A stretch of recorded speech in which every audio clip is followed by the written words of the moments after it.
ठीक. तर इतिहासाचे प्राथमिक आणि दुय्यम साधने कोणती असतात याची आपण चर्चा ऑलरेडी केलेली आहे. तर ही साधने आपल्या हातामध्ये आल्यानंतर आपल्याला माहिती आहे कोणती कोणती साधनं आहे, पण त्या साधनांमधून आपल्या रिसर्चसाठी, आपल्या संशोधनासाठी आवश्यक ती सामग्री, आवश्यक ती माहिती ही संकलित करावी लागते.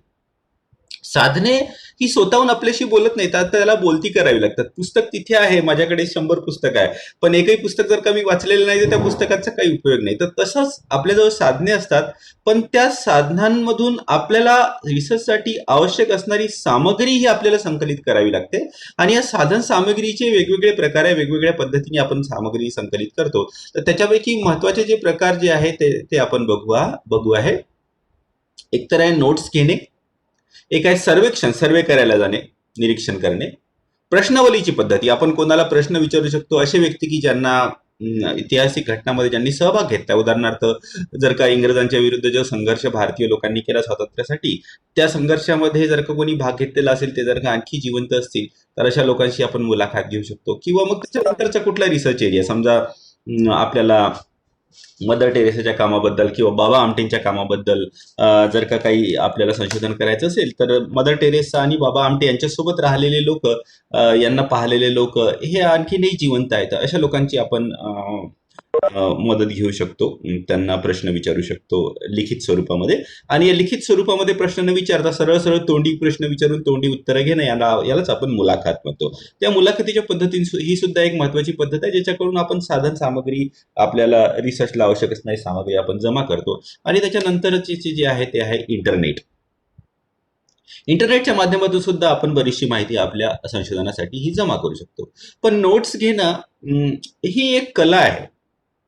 बघा, नोट्स जेव्हा आपण घ्यायला जातो तेव्हा सगळ्यात सुरुवातीला आपल्या संशोधनासाठी आपल्याला कोणकोणती पुस्तकं पाहिजे याची लिस्ट आपल्याला करावी लागेल.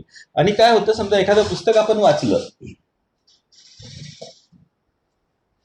जसं हे पुस्तक आपण वाचलं, हे समजा आपल्या उदाहरणार्थ आपल्या संशोधनाशी हे निगडीत आहे, आणि या संशोधनाशी निगडीत असणाऱ्या पुस्तकाच्या शेवटी लिस्ट दिलेली जाते, बिब्लिओग्राफी.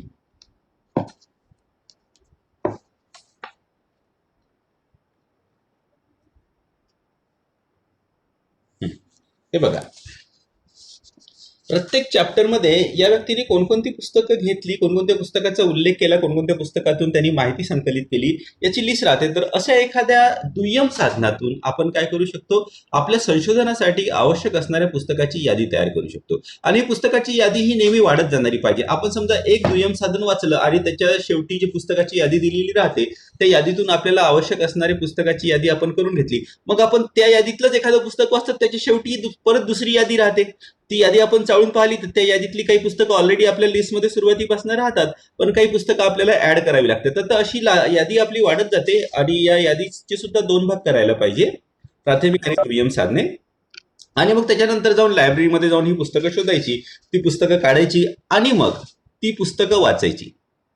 ती पुस्तकं वाचल्यानंतर काय होतं ना, की आपला हळूहळू जो आता बघा, ही नेक्स्ट स्टेप आहे. याच्या पूर्वीच आपण काही सेकंडरी सोर्सेस वाचले, आपल्या डोक्यामध्ये एक ब्ल्यू प्रिंट तयार झालं, आपल्या संशोधनाचा आराखडा तयार झालेला आहे. आणि आपल्या संशोधनामध्ये, आपल्या थिसिसमध्ये किती चॅप्टर्स राहतील, प्रत्येक चॅप्टरचं नाव काय काय राहील, हे पण आपल्याला माहीत झालेलं आहे. तर होतं काय, की आपण जेव्हा एखादं पुस्तक वाचतो लायब्ररीतून घेऊन, तर त्या पुस्तकामध्ये जी माहिती दिलेली राहते त्यापैकी काही माहिती ही आपल्याला पहिल्या चॅप्टरमध्ये टाकावीशी वाटते. असं वाटतं की ही माहिती पहिल्या चॅप्टरमध्ये सोयीस्कर राहील. मग एखादी अशी माहिती राहते की ती तिसऱ्या चॅप्टरमध्ये राहील, ती 5व्या चॅप्टरमध्ये राहील. पण आपण जर का ते लायब्ररीतलं पुस्तक घेऊन बसलो आणि आपण सरळ सरळ नोट्स जर का काढायला लागलो, हेही महत्वाचं वाटतं, तेही महत्वाचं वाटतं, तर काय होईल, पहिल्या चॅप्टरची माहिती, त्याच्यानंतर तिसऱ्या चॅप्टरची माहिती, परत पहिल्या चॅप्टरची माहिती, मग 5व्या चॅप्टरची माहिती, दुसऱ्या चॅप्टरची माहिती, असं जर का आपण सरळ सरळ एकाच नोटबुकामध्ये एकानंतर एक किंवाच्या पेजवर लिहायला गेलो, तर हा सगळा डाटा जो आहे तो मिक्सअप होऊन जाईल आणि याला व्यवस्थित ऑर्गनाईज करायला आपल्याला फार जड जाईल, फार अडचण जाईल. तर असं न करता आपल्याला काय करावं लागतील, आपले जेवढे चॅप्टर्स असतील त्याचे तेवढे नोटबुक आपल्याला तयार करावं लागतील, किंवा एकाच नोटबुकामध्ये आपल्याला भाग तरी करावं लागतील कमीत कमी, की या पहिल्या नोटबुकामध्ये चॅप्टर 1, 2, 3, दुसऱ्या नोटबुकामध्ये 4, 5, 6 असं करावं लागेल. किंवा 6 नोटबुक जर का आपण केले, ते थोडं घेऊन येणं थोडंसं कठीण होतं, पण ते जर का केलं तर आपलं काम आणखी सोयीस्कर होईल. आणि जर का तुम्ही सरळ सरळच कॉम्प्युटरवर आपल्या लॅपटॉपवरती जर का तुम्ही आपलं थिसिस टाईप करत असाल तर ते आणखी चांगलं होतं. थोडंसं डोळ्यावर स्ट्रेस मात्र येतो, पण त्याच्यामुळे काय होतं ना की तुम्ही सरळ सरळ फाईल फोल्डर्स तयार करा, चॅप्टर 1 2 3 4 5 6, आणि त्या प्रत्येक फोल्डरमध्ये अशा पुस्तक वाचताना ही माहिती पहिल्या चॅप्टरसाठी सोयीस्कर वाटते का, लगेच तिथे आपण टाईप करून घेऊ शकतो. ही माहिती दुसऱ्या चॅप्टरसाठी आवश्यक वाटते का, लगेच तिथे टाईप करू शकतो. आता या या पानावर समजा पान नंबर 161, या 161 पान नंबरवरती जी माहिती दिलेली आहे ती माहिती आपल्याला आपल्या संशोधनाच्या दृष्टीने महत्वाची वाटते. तर मग हे पूर्णच्या पूर्ण पान टाईप करत बसायचं का? पूर्णच्या पूर्ण पान टाईप करणं चांगलं समजायचं, ते चांगला रिसर्च समजला जात नाही. आपण जर का पुस्तकामधलं जसंच्या तसं जेव्हा आपण कोट करतो, काही काही ठिकाणी आपल्याला मिळतं जसंच्या तसं कोट, पण ते डायरेक्ट कोट जे असतं, डायरेक्ट कोटेशन जे असतं, डायरेक्ट जसंच्या तसं पुस्तकातून जे घेतलेलं असतं, ते 1 किंवा 2 ओळी 3 ओळी असं छोटे छोटे कोट असतात. पूर्णच्या पूर्ण एक पेज साधारणतः टाईप करत नाही. पण या पेजवरची माहिती महत्वाची आहे, तर काय म्हणतात, ही माहिती आपण वाचून समजून त्याला आपल्या शब्दात मांडायचं आणि मग पेज नंबरचा पण रेफरन्स द्यायचा. पेज नंबर पण तिथे लिहिलेलं जातं. त्याला म्हणतात पॅराफ्रेझिंग. पॅराफ्रेझिंग म्हणजे काय, पुस्तकातली माहिती ही आपल्याला समजलं, ज्या पद्धतीप्रमाणे समजली त्या शब्दामध्ये ती मांडणं, पुस्तकातलं जसं तसं मांडणं, त्याला कोटेशन म्हणतात. तर कोटेशन आपण खूप मोठं कधीही घ्यायचं नाही, तर आपल्याला समजलेली माहिती पॅराफ्रेझिंग करायची. आणि तसंच काय करायचं, जेव्हा आपण एखाद्या पुस्तकामधून माहिती घेतो तेव्हा त्या पुस्तकाच्या लेखकाचं नाव Hayden White, the fiction of narrative पुस्तकाचं नाव, प्रकाशकाचं नाव दिलेलं राहतं, John John Hopkins University Press, प्रकाशकाचं नाव, कोणत्या वर्षी प्रकाशित झालं हे पण लिहायचं, आणि पेज नंबर पण लिहायचं, कोणत्या पेजवरून आपण ती माहिती घेत आहे. तर आता बघा, समजा आपण एक नोटबुक केलं,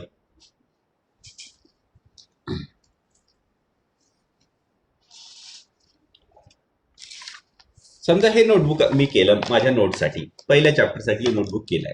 आता इथे मी वरती हे सगळं डिटेल लिहिलं, पुस्तकाचं नाव लिहिलं, त्याचे पेज, पुस्तकाचं नाव लिहिलं, प्रकाशकाचं नाव लिहिलं, लेखकाचं नाव लिहिलं, इयर ऑफ पब्लिकेशन, कोणत्या वर्षी प्रकाशित झालं ते सुद्धा लिहिलं. आता याच पुस्तकातून मला बरीचशी माहिती घ्यायची आहे, तर मग प्रत्येक सेंटेन्स नंतर मी ही सगळी माहिती रिपीट करायची का? तर त्यांनी काम खूप वाढेल. तर असं वाटलं की समजा या पुस्तकामध्ये माझ्या कामाची पुष्कळ माहिती आहे, तर मी काय करीन, वरती त्या पेजच्या वरती या पुस्तकाचं नाव, सगळे डिटेल्स लिहून घेईल, पुस्तकाचं नाव, लेखकाचं नाव, प्रकाशकाचं नाव, इयर, आणि मग ती माहिती लिहित जाईल. एक तर कोट काही असला तर तो सरळ सरळ इथे लिहील, किंवा पॅराफ्रेझिंग आता जसं मी सांगितलं, समजलेली माहिती थोडक्यात येईल, आणि मी फक्त पेज नंबर देत जाईल, page number 10, page number 100, page number 150, page number 160, आणि मग मला समजून माझे नोट्स जेव्हा मी फायनली पाहिल, मला जेव्हा थिसिस माझं टाईप करायचं असतं तेव्हा जेव्हा मी फायनली पाहिल, तेव्हा मला समजून येईल की या पेजवरचे किंवा या 2 पेजवरचे किंवा या 4 पेजवरचे किंवा या 10 पेजेसवरची ही सगळीची सगळी जी माहिती आहे ती या एकाच पुस्तकातून आलेली आहे. मग हे पुस्तकाचं काम संपलं. समजा या पुस्तकातून जे काही मला आवश्यक वाटत होतं माझ्या संशोधनासाठी ते मी घेतलं, मग मी दुसऱ्या पुस्तकाला सुरुवात करील, मग त्याबद्दलचे डिटेल्स मग आधी सगळ्यात पहिले पेजवर लिहिल, आणि मग त्याच्यानंतर याच पद्धतीने मी आपली माहिती काढत राहील. तर बघा, ही ही खूप महत्वाची गोष्ट आहे. त्याच्यानंतर काय होतं ना, एखाद्या वेळेस आपल्या समोर असं येतं की या पुस्तकामध्ये खूप विस्तृत प्रमाणात सगळ्याच्या सगळंच लिहिलेलं आहे, पण असं एक विशेष पानावरून मला काही कोटेशन वगैरे तेवढं घेणं आवश्यक वाटत नाही, पण पूर्ण पुस्तकाचा एक सारांश माझ्या संशोधनामध्ये जरूर आला पाहिजे. तर पुस्तकाचा सारांश लिहिणं याला सुद्धा नोट्स म्हणतात. पण पुस्तकाचा सारांश लिहिणं हे काही तेवढं वाटतं तेवढं सोपं नाही. आपण पुस्तकाचा सारा, हे पुस्तक मला केव्हा समजलं असं आपण समजू, जेव्हा हे पुस्तक वाचल्यानंतर मी हे पुस्तक पूर्णपणे बंद करून याच्यावरती मला 2 3 5 पेजेस लिहिता आले पाहिजे, पुस्तक न उघडता, पुस्तक न पाहता, तेव्हा कुठं मला हे पुस्तक समजलं असं आपण समजू शकतो. नाहीतर आपण काय करतो, मी हे पण ते वाचलं, ते पण वाचलं, अरे वाचलं नेमकं ठीक आहे, 100 पुस्तकं आपण वाचली, पण त्यातली नेमकी आपल्याला समजली किती?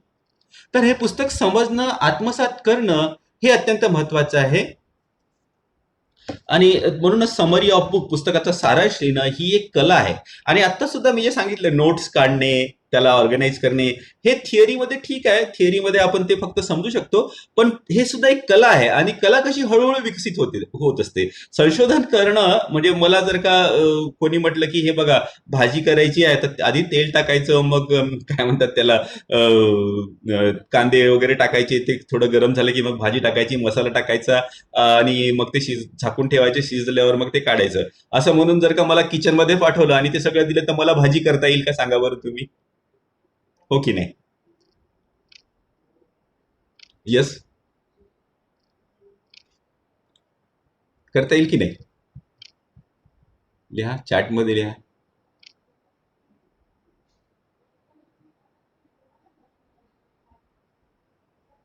हा, करता येईल का? नाही, नाही करता येणार, कारण स्वयंपाक करणे, भाजी करणे ही सुद्धा एक कला आहे. तुम्हाला बरं दुसरं सिंपलचं उदाहरण सांगतो. जर का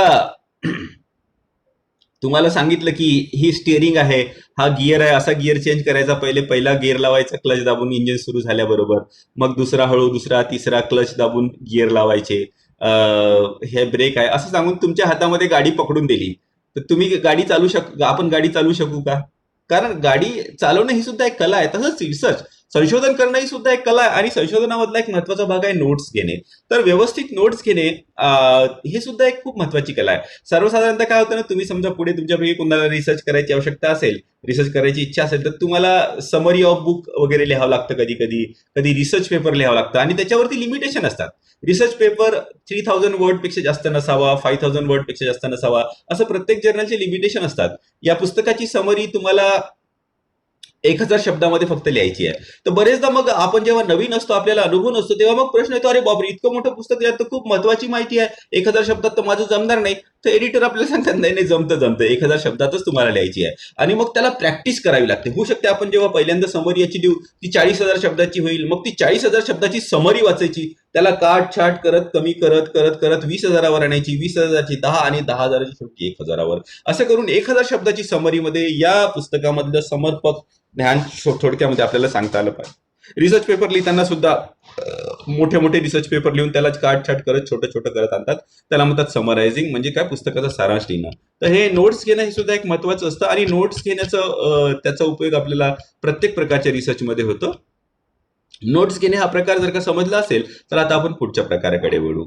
साधन सामग्री संकलित करण्याचा याच्या पुढचा जो प्रकार आहे, तुम्हाला काही डाऊट असतील तर तुम्ही ते चॅट बॉक्समध्ये टाकू शकता. याचा पुढचा जो प्रकार आहे सर्वेक्षण. बघा, सर्वेक्षण म्हणजे काय, फील्ड वर्क. उदाहरणार्थ तुम्हाला जर का नागपूरकालीन भोसल्यांच्या मंदिरावर रिसर्च करायचं असेल, तर त्याच्यासाठी तुम्हाला सर्वे करायला जावं लागेल. नागपुरातली भोसल्यांची मंदिरं कोणकोणती आहे सगळी शोधून काढावं लागतील आणि मग त्याच्यावरती संशोधन आपल्याला करावं लागेल. पण सर्वेक्षण करायसाठी त्यापूर्वी आपल्याला एक बॅकग्राऊंड नॉलेज असणं आवश्यक आहे आणि त्याच्यासाठी तुम्हाला काही ना काही साहित्य सुरुवातीला जरूर वाचावं लागेल. भोसलेकालीन मंदिरं कोणती आहे याची आपल्याला अजिबातच माहिती नाही आणि आपण सरळ सरळ मंदिरात गेलो आणि मग तिथल्या पुजाऱ्याला विचारायला लागलो की हे याचं मंदिर केव्हा बांधलं होतं, तो होऊ शकतो त्या पुजाऱ्याला सुद्धा की माहिती नसेल. तर आपण त्या विषयाशी निगडीत एखाद्या व्यक्तीने संशोधन करून आपलं पुस्तक, जे की दुय्यम स्त्रोत राहील, it will be a secondary source, ते जेव्हा आपण वाचू तेव्हा आपल्या मनामध्ये एक थोडासा का होईना ब्ल्यू प्रिंट तयार होतं आणि त्या ब्ल्यू प्रिंटला आपल्या डोक्यामध्ये घेऊन आपण आपल्या सर्वेक्षणासाठी, निरीक्षणासाठी पुढे जातो. तर जेव्हा आपण सर्वेक्षणासाठी जातो तेव्हा ऑब्झर्व करून नोट्स घेणे हे अत्यंत आवश्यक असतं. तुमचं ऑब्झर्वेशन ची जी स्किल असते ती सुद्धा एक स्किल आहे, ती सुद्धा हळूहळू डेव्हलप होते, हळूहळू विकसित होते. तर ही स्किल सुद्धा अत्यंत महत्वाची आहे. उदाहरणार्थ आपण एखाद्या मंदिराला भेटी दिल्या, तर तिथे जर का दोन प्रकारचे विटा बांधकामामध्ये दोन वेगवेगळ्या प्रकारच्या साईजच्या विटा जर का बांधकामाला लागल्या असतील, तर तुमच्या मनामध्ये नक्कीच प्रश्न उठायला पाहिजे की दोन वेगवेगळ्या प्रकारच्या विटा का बरं बांधणीमध्ये लागल्या व्हा. म्हणजे याचा अर्थ असं असं काही आहे का की हे मंदिर आधी एखाद्या राजाने बांधलं, मग त्याची पडझड झाली आणि मग त्याची दुरुस्ती करताना दुसऱ्या राजाने दुसऱ्या साईजच्या विटा वापरल्या, असं काही झालेलं आहे का?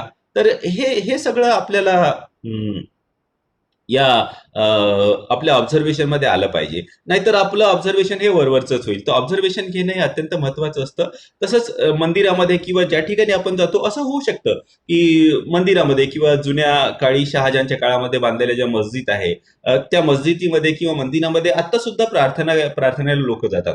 मग असं जर का मंदिर असेल जे की आत्ताही वापरण्यात आहे, लोक तिथे प्रार्थना करायला, पूजा करायला, आरत्या करायला येतात, तर अशा वेळी आपण त्या मंदिरामध्ये खूप जास्त वेळ थांबणं शक्य नाही आहोत की आपण तिथेच बसून दिवसभर नोट्स लिहित राहतो. तर अशा वेळी आपल्याला काय करावं लागेल, ऑब्झर्व करून पटपट शॉर्टमध्ये नोट्स घ्यायचे आणि मग घरी आल्यावर त्याचं तपशीलवार वर्णन करायचं. तर ही सुद्धा एक कला आहे. जिथे ज्या ज्या गोष्टी महत्वाच्या वाटतात त्याचं थोडं थोडं थोडं थोडं छोटं छोटं लिहून घ्यायचं आणि मग घरी गेल्यानंतर ते एलॅबोरेट करायचं. तर रिसर्च करणं हे बरंच म्हणजे तुम्हाला वेळ त्याच्यामध्ये द्यावं लागेल, आपलं डोकं टाकावं लागेल, नाहीतर त्याशिवाय तुमचं रिसर्च काही हे तेवढं व्यवस्थित होणार नाही. त्याच्यानंतरच जी साधन सामुग्री संकलन करण्याची जी पद्धती आहे त्याला म्हणतात प्रश्नावली. तर जेव्हा आपण प्रश्नावली देतो, प्रश्नावली आणि मुलाखत सर्वसाधारणतः त्या विषयासाठी वापरतात जो विषय अगदी आजकालच्या भूतकाळातला आहे. जसं आधी उदाहरण सांगितल्याप्रमाणे मदर टेरेसा, बाबा आमटे यांच्यावरती जर का कोणाला संशोधन करायचं असेल तर आपण साधारणतः अशा पद्धतीने माहिती ही गोळा करू शकतो. तर जेव्हा आपण प्रश्नावली तयार करतो त्या प्रश्नावलीचे साधारणतः दोन भागामध्ये ही करण्यात येते. प्रश्नावलीचा पहिला भाग जो राहतो त्या पहिल्या भागामध्ये जो व्यक्ती तुमच्या प्रश्नाची उत्तरं देणार आहे त्याचं नाव, त्याचा पत्ता, त्याचं वय, तो स्त्री आहे की पुरुष आहे, त्याची शैक्षणिक पात्रता आणि त्याचं उत्पन्न, हे सगळ्याचा डाटा आपल्याजवळ साधारणतः आपण कलेक्ट करायचा प्रयत्न केला पाहिजे. आणि मग दुसऱ्या भागामध्ये, प्रश्नावलीच्या दुसऱ्या भागामध्ये प्रश्न राहतील आपल्या विषयाशी निगडीत, ज्या प्रश्नाची उत्तरं ते लोक देतात. आता तुम्ही मला सांगा, हा जो पहिला भाग आहे ज्या भागामध्ये उत्तर देणाऱ्या लोकांची माहिती आपण संकलित केलेली आहे, या पहिल्या भागाचा काय उपयोग आहे? आपण सरळ सरळ प्रश्न का नाही विचारायचे? येस. सर, हा, बोला बोला. हा म्हणजे सर ती व्यक्ती वृद्ध आहे की तरुण आहे हा हा त्याच्यावर नाही सर आपल्याला लक्षात येईल ना. हा व्हेरी राईट. म्हणजे काय ना, ज्या व्यक्तींनी आपल्या प्रश्नाची उत्तरं दिली त्या व्यक्तींचा डाटा जर का आपल्या समोर असला तर काय होईल की आपण उत्तराचं अनालिसिस जास्त व्यवस्थितपणे करू शकू. म्हणजे मग स्त्रिया एका विशेष पद्धतीने विचार करतात का, वृद्ध पुरुष एका विशेष पद्धतीने विचार करतात का, ज्यांचं एज्युकेशन लेवल जास्त हाय राहते त्यांची विचार करण्याची पद्धती वेगळी राहते. उदाहरणार्थ एक सिंपल उदाहरण सांगतो मी तुम्हाला. जर का आपण एका गावात गेलो आणि त्या गावातल्या समस्या काय आहे हे जर का त्या व्यक्तींना लिहायला सांगितलं तर असं होऊ शकतं की जो शेतकरी आहे, जो शेतावर कामाला जातो, तर त्याला शेताशी रिलेटेड ज्या समस्या राहतात त्या जास्त महत्वाच्या वाटतील. उदाहरणार्थ तो सांगेल की गावामध्ये इरिगेशनची व्यवस्था नाही, आम्हाला शेताला पाणी पुरेसं होत नाही, त्यामुळे आमचं उत्पन्न कमी होतं, त्यामुळे शेताला पाणी पुरेल असा कालवा इथे सोडण्यात यावा, असा कालवा बांधण्यात यावा किंवा बांध घालण्यात यावा, असं असं उत्तर तो व्यक्ती देऊ शकतो. पण स्त्रिया उत्तर देऊ शकतात की आम्हाला गावामध्ये पिण्याचं पाणी पुरेसं मिळत नाही. कारण सर्वसाधारणतः, आय एम नॉट बायस, या क्लासमध्ये आपल्या बऱ्याचशा मुली आहे, पण आपण अशा समाजामध्ये वावरतो की साधारणतः इथे डिव्हिजन ऑफ लेबर असंच झालेलं आहे की घराचं सगळं काम स्त्रियांवर असतं आणि बाकी बाहेरचं काम पुरुषांनी, आणि आता सुद्धा बऱ्याच प्रमाणात तीच परिस्थिती आहे. तर असं होऊ शकतं की पुरुषांना शेतीशी रिलेटेड प्रॉब्लेम जास्त महत्वाचे वाटतील आणि स्त्रियांना वाटेल की आमच्या गावामध्ये प्यायचं पाणी आम्हाला पुरेशा प्रमाणात मिळत नाही, कारण प्यायचं पाणी आणणं आणि त्याचा स्वयंपाक वगैरे करणं हे सगळं रिस्पॉन्सिबिलिटी साधारणतः घरातल्या स्त्रियांवर असते. तर म्हणजे काय, तुमचं जे जेंडर राहते, तुम्ही स्त्री आहे की पुरुष आहे, याच्यावरून सुद्धा तुमच्या समस्या कोणत्या जास्त तुम्हाला महत्वाच्या वाटतात हे सुद्धा बदलू शकतं. एखादा वृद्ध व्यक्ती असेल तर त्याला हेल्थचे प्रॉब्लेम जास्त राहतात आणि मग अशा वेळी गावामध्ये हॉस्पिटल नाही, हा त्याचा जास्त महत्वाचा प्रॉब्लेम राहू शकतो. जेव्हा तुम्ही लहान राहतात वयाने आणि तरुण राहतात तेव्हा तुम्हाला दवाखान्याची आठवण येत नाही, कारण साधारणतः तुमची तब्येती तितक्या जास्त बिघडत नाही, आणि मग अशा वेळी नाही, मग गावामध्ये शिक्षणाची काहीतरी सोय असावी हा प्रश्न तुम्हाला जास्त महत्वाचा वाटू शकतो. किंवा गावामध्ये रोजगार असावा, इथे काहीतरी फॅक्टरी उघडावी त्यामुळे आमच्या गावातल्या मुलांना इथे रोजगार मिळेल, हा तुमचा प्रश्न जास्त महत्वाचा असू शकतो. तर तुम्ही दिलेली उत्तरं याची सांगड जर का आपण तुमच्या माहितीशी घातली तर काय होईल की आपण त्याचं व्यवस्थित अनालिसिस करून आपण एक निष्कर्ष काढू शकू की कोणत्या पद्धतीचे लोक, कोणत्या कॅटेगरीचे लोक कशा पद्धतीची उत्तरं देतात. ज्याच्याकडे ऑलरेडी बाईक आहे त्याला रोड पाहिजे असतो, ज्याच्याकडे बाईक नाही, ज्याची आर्थिक परिस्थिती थोडी खराब आहे, त्याला वाटेल की गावामध्ये बस फक्त एकदा सकाळी आणि एकदा संध्याकाळी दोनच वेळा येते, मध्ये आम्हाला गावातून शहराला जायचं असलं तर आमच्याजवळ साधन नाही, तर बसची फ्रिक्वेन्सी वाढवण्यात यावी, दिवसातून 4 बसेस सोडण्यात यावा. असं समस्याचं प्रारूप तुमच्या परिस्थितीनुसार हे बदलत जातं. आणि याचं अनालिसिस करण्यासाठी आपल्याला हे जो पहिला भाग जो असतो, ज्याच्यामध्ये जे रिस्पॉन्डंट राहतात, जे तुमच्या प्रश्नाची उत्तरं देणारी लोक राहतात, त्यांच्याबद्दलची माहिती आपल्याला मिळते. दुसरा भाग हा प्रश्नाचा राहिलाय. आणि प्रश्नांचे वेगवेगळे प्रकार राहतात. एक राहतो खुले प्रश्न आणि एक राहतो बंद साचेबद्ध प्रश्न. बघा, खुले प्रश्न म्हणजे कसे? खुले प्रश्न म्हणजे ज्या प्रश्नाची उत्तरं तुम्ही फार मोठी मोठी सुद्धा लिहू शकता, छोटी पण लिहू शकता. उदाहरणार्थ, समजा एक सर्वसाधारणतः प्रश्न तुम्हाला विचारतो मी, डॉक्टर आंबेडकरांनी दलितांसाठी केलेल्या कार्याचं वर्णन करा. आता याच्यावरती ज्याने डॉक्टर आंबेडकरांचं अध्ययन केलेलं आहे तो होऊ शकते 1-1.5 तास 2 तास बोलेल. ज्यांनी अध्ययन नाही केलं, खूपच कमी त्याला माहिती आहे, तो म्हणे नाही नाही, डॉक्टर, एकच सेंटेन्स सोल्युशन, डॉक्टर आंबेडकरांनी दलितोद्धारासाठी फार महत्वाचे काम केले. तर म्हणजे याला म्हणतात खुले प्रश्न, ज्याची उत्तरं ही अनिश्चित असतात, ज्याची उत्तरं हे जो व्यक्ती रिस्पॉन्ड करतो त्याच्यावर अवलंबून असते. आणि एक असतं बंद प्रश्न, साचेबंद प्रश्न, म्हणजे तुमचं नाव काय, एकच उत्तर राहील. तुमचं क्वालिफिकेशन किती, एका शब्दातलं उत्तर.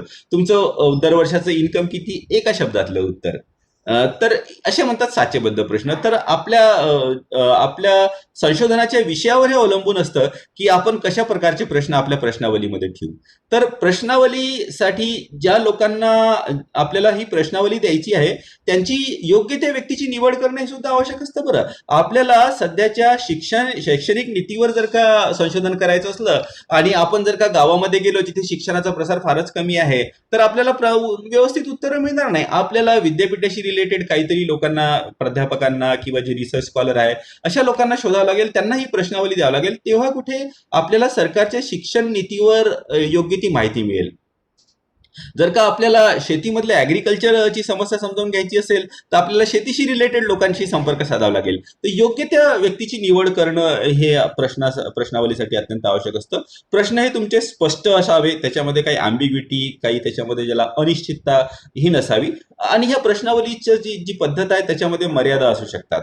उदाहरणार्थ, जे उत्तरं देतात त्यांना जे काही आठवतं त्याच प्रमाणात ती आपली उत्तरं लिहितील आहे. म्हणजे मेमरीवर आधारितच प्रश्नावलीची उत्तरं आपल्याला मिळतील आहे. हे गोष्ट सुद्धा आपण लक्षात ठेवायला पाहिजे. काही काही लोक त्याच्यामध्ये खोटं सुद्धा लिहू शकतात. आपल्या काही समजा प्रश्न असे असले तर आपल्या गावाची प्रशंसा करण्यासाठी किंवा आपल्या समाजाची प्रशंसा करण्यासाठी लोक खोटे सुद्धा लिहू शकतात.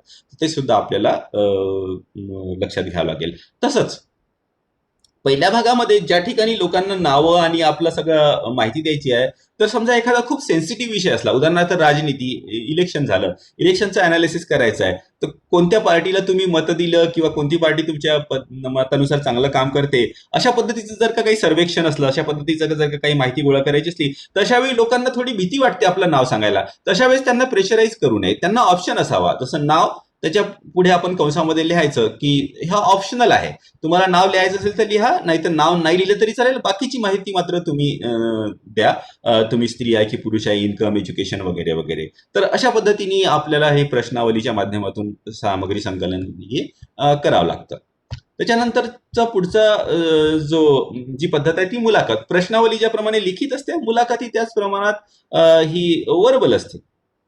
तर आपण ज्यावेळी मुलाखतीसाठी जातो त्यावेळी मुलाखत घेण्यासाठी योग्य ती वेळ ही जरूर निवडावी. समजा आपल्याला गावातल्या शेतकऱ्यांच्या मुलाखती घ्यायच्या असल्या आणि आपण जेव्हा एकदा अगदी पेरणीचा सीझन असतो, जून जुलैमध्ये पाऊस सुरुवातीला पडायला लागतो आणि लोक शेतावर पेरणीला कामाला जातात साधारणतः सकाळी 9-10 वाजता, आणि आपण नेमकं 9-10 वाजता गावामध्ये पोहोचलो तर आपल्याला गावामध्ये कोणी मिळणार नाही, सगळे लोक शेतावर गेलेले असतील. तर अशा वेळी आपलं काम पूर्ण होणार नाही. तर म्हणजे काय, मुलाखतीची योग्य ती वेळ ही आपल्याला पाहणं अत्यंत आवश्यक असतं. तसंच तुम्हाला एखाद्या मोठ्या व्यक्तीची मुलाखत घ्यायची असेल जो की खूप बिझी असतो आणि आपण सरळ सरळ त्याच्या आधी वेळ न घेता सरळ सरळ त्याच्या घरी गेलो आणि दार ठोठावलं, तर कदाचित तो घाईत असेल, त्याला कुठे जायचं असेल, मीटिंग मध्ये बिझी असेल आणि मग तो आपल्या प्रश्नाची बरोबर उत्तर देणार नाही. फारच कोणी बिझी असला किंवा फारच कोणी रागीट स्वभावाचा असला तर तो सरळ सरळ आपल्या तोंडावरच दार लावेल आणि म्हणे चला तुम्ही चालते व्हा.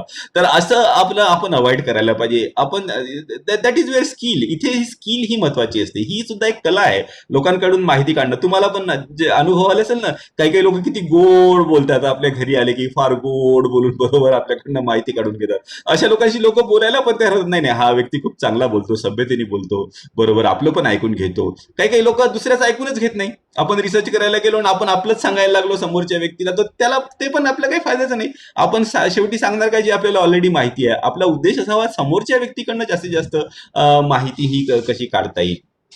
तर जरूर योग्य वेळ घेऊन जायचं. तसंच विश्वास त्यांचा आपल्याला आधी जिंकावा लागेल. आपण शेतकऱ्याकडे गेलो, त्यांना लोकांना, बऱ्याच गावातल्या लोकांना भीती वाटते, काय हे काय करणार आहे, वो कशाला आलं आमच्या गावामध्ये आणि आपल्याकडून माहिती घेऊन काही आपलं नुकसान तर करणार नाही आहे, वगैरे वगैरे. पण त्यांचा विश्वास आपल्याला संपादन करावा लागेल. तसंच एखाद्या मोठ्या व्यक्तीला सुद्धा आपल्याला विश्वासात घ्यावं लागेल, की म्हणजे मी काही तुम्ही दिलेली माहिती काही तुमच्या विरुद्ध मी वापरणार नाही आहे, हा विश्वास आपल्याला जरूर त्यांच्यामध्ये संपादित करावा लागेल. आणि तेव्हा कुठे ते लोक मोकळ्या मनाने आपल्याशी चर्चा करून माहिती देतील. शक्य असेल तर आपण जी मुलाखत घेतो, ती मुलाखत देणाऱ्या व्यक्तीकडून परवानगी घेऊन रेकॉर्ड करून ठेवावी. कारण काय होतं ना, जेव्हा समोरचा व्यक्ती बोलतो तेव्हा आपण पटपट किती नोट्स काढणार. तो व्यक्ती बोलत असतो, नोट्स घेताना आपलं लक्ष पण थोडंसं डिस्टर्ब होतं. तशा वेळेस जर का रेकॉर्डिंग आपल्याकडे असलं, तर आपण घरी जाऊन त्या रेकॉर्ड परत एकदा ऐकून त्याचं आणखी अनालिसिस व्यवस्थित प्रमाणात करू शकतो. आणि दुसरं असं की ते आपल्याजवळ एक प्रूफ राहतं, की समजा आपण लिहिलेल्या निष्कर्षावरून पुढे काही वाद झाले आणि या व्यक्तीने म्हटलं की नाही, मी तो असं बोललोच नव्हतं बुवा, यांनी खोटं लिहिलं, तर आपल्याकडे ते रेकॉर्डिंग म्हणून राहतं. पण एक गोष्ट जरूर लक्षात ठेवावी, की अनइथिकली रेकॉर्डिंग करू नये. जसं करतात ना त्या, काय म्हणतात गड्या, स्टिंग ऑपरेशन. म्हणजे समोरच्या व्यक्तीला न सांगता तो काय बोलतोय, तो काय करतोय, ते रेकॉर्डिंग करून ठेवणं. तर असं मात्र आपण करू नये. समोरच्या व्यक्तीला विश्वासात घेऊनच आपण त्याला सांगावं, की मला हे रेकॉर्डिंग करणं याच्यासाठी आवश्यक आहे, की मी घरी जाऊन अनालिसिस करतो. त्याला तोंडावर तर आपण सांगू शकत नाही, की पुढे तुम्ही जर का फिरले तुमच्या शब्दावरून तेव्हा तुमच्याजवळ प्रूफ आहे. तो आधीच म्हणाला, मी काहीच सांगत नाही तुम्हाला. So you have to be very clever. थोडं क्लेवरली, स्मार्टपणे आपल्याला संशोधकाला आपलं काम करावं लागेल, जेव्हा आपण मुलाखत पद्धतीचा किंवा प्रश्नावलीचा उपयोग करतो. अस्वस्थ करणारी प्रश्न विचारू नका. काही काही गोष्टी खूप पर्सनल असतात, खूप प्रायव्हेट असतात. उदाहरणार्थ रिलेशनशिप बद्दल समजा. रिलेशनशिप हा जर का तुमचा विषय असला, रिलेशनशिप सारखा कुठला पण, किंवा राजनीती हा जर का विषय असला, तर त्यांना अगदी अस्वस्थ, ते आपण कधी कधी पाहतो ना टीव्हीवरती मुलाखत घेताना, घेताना असतो जो अँकर असतो, तो अशा पद्धतीने त्या समोरच्या माणसाला ग्रिल करतो. तर ते झाले टीव्ही वाले, त्यांना आपलं ते बिझनेस करायचा असतो. आपण संशोधक आहे, आपल्याला तशा पद्धतीने समोरच्या व्यक्तीला एकदम घामच फुटला पाहिजे अशा पद्धतीची प्रश्न मी विचारील, अशी अशी आपली मानसिकता नसावी. आपण त्यांना कॉन्फिडन्स मध्ये घेऊन प्रश्न विचारावे, म्हणजे त्यांना फ्रेंडली, कम्फर्टेबल वाटायला पाहिजे. आणि काही काही लोकांना असतं की मी माझी आयडेंटिटी डिस्क्लोज करणार नाही. उदाहरणार्थ ते जे उदाहरण मी दिलं रिलेशनशिप बद्दल, स्त्री पुरुषांचे संबंध हा खूप टाबू विषय आहे. या विषयावर लोक मोकळ्यापणाने चर्चा करायला घाबरतात, समाजाची काही बंधनं असतात.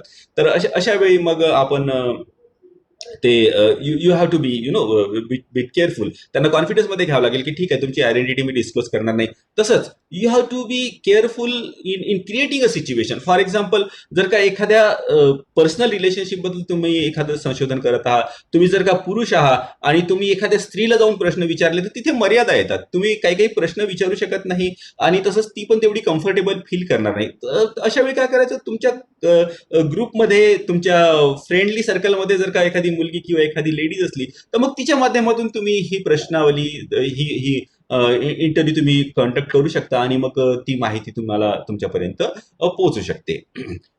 तसंच आपण जेव्हा संशोधनासाठी जातो, तेव्हा आपली पार्श्वभूमी आधी तयार पाहिजे. उदाहरणार्थ, आपल्याला जर का एज्युकेशनल पॉलिसी, शिक्षा नीतीवर संशोधन करायचं असलं आणि शिक्षा नीती आपण कधीच वाचली नाही, तर म्हणजे होईल काय, की आपण एखाद्या प्राध्यापकाकडे गेलो जो अतिशय हुशार आहे आणि त्याच्यावर शिक्षा नीतीशी आपण चर्चा जेव्हा करायला लागतो, तेव्हा त्याला मग बोर व्हायला लागतं, की अरे याला तर बेसिक नॉलेज सुद्धा नाहीच आहे शिक्षा नीतीबद्दल, याच्याशी मी काय बोलणार आहे.